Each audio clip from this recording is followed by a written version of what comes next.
विशाखापट्टनम स्थित अनिल निरुकोंडा हॉस्पिटल रे चिकित्सा पाई रोगी को हॉस्पिटल तरफ नहीं जाउथुवा अनिल निरुकोंडा बस सड़क दुर्घटना होईछि। दुर्घटना विशाखापट्टनम निकट में होईछि।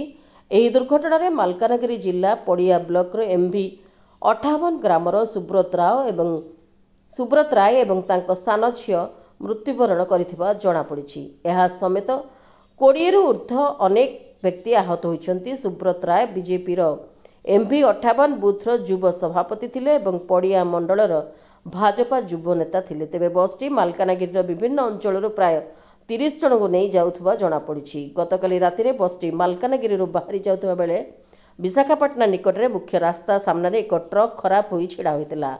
कुहुड़ी जोगु बस चालक ट्रक को देखिपारि नथिले एवं दुर्घटना घटितिला बोली सूचना मिलिछि।